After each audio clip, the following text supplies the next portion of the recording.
ایک روایت میں آتا ہے کہ فرعون جو ہے، فرعون کے پاس ایک خاتون رہتی تھی جس کا نام مشاطہ ہے. یہ فرعون کی بیٹیوں کے بال بناتی تھی. عربی میں مشاطہ کہتے ہیں کنگھی کرنے والے کو.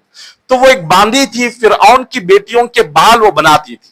اور جب فرعون کو پتا چلا کہ موسیٰ علیہ السلام نے سارے شہر میں مصر میں ایک خدا ہونے کا اعلان کر دیا ہے، وہ جو باندی تھی اس باندی نے موسیٰ علیہ السلام کی باتیں سن سن کر اس کے دل میں اللہ کی محبت پیدا ہو گئی.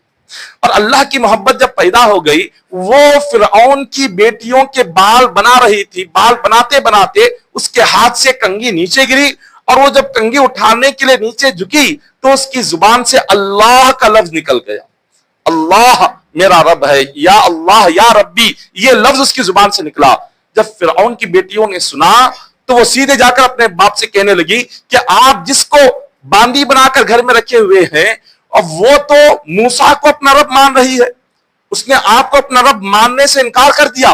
فرعون نے جب یہ سنا تو بی بی مشاطہ کو بلایا، بلا کر پوچھا کیا میں نے سنا ہے کہ تو نے فرعون کے خدا ماننے کو انکار کیا، موسیٰ کے رب کو مان رہی ہے؟ اس نے کہا کہ ہاں، موسیٰ کا رب ہی میرا رب ہے، اور تو ایک انسان ہے، مخلوق ہے، اب انسان کیسے خدا ہو سکتا ہے؟ اس نے کہا ایسی باتوں سے باز آ جا، توبہ کر لے اور مجھے اپنا خدا مان لے اور موسیٰ کے رب کو چھوڑ دے.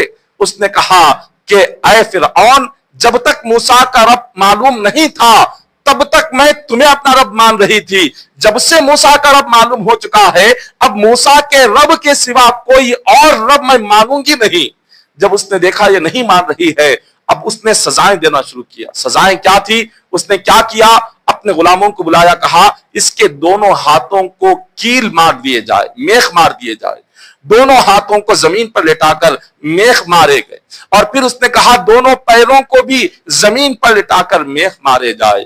دونوں پیروں پر بھی میخ مار کر زمین پر انہیں گاڑ دیا گیا. اور فرعون نے پوچھا بتا، کیا ابھی بھی موسیٰ کے رب کو اپنا رب مانتی ہے؟ کیا اللہ کو ہی اپنا رب مانتی ہے یا مجھے مانتی ہے؟ اس نے کہا تو جتنا مجھے تکلیف دے رہا ہے، میرے دل میں اللہ کی محبت اتنی زیادہ بڑھ رہی ہے، اتنا رب کی محبت اور بڑھ رہی ہے.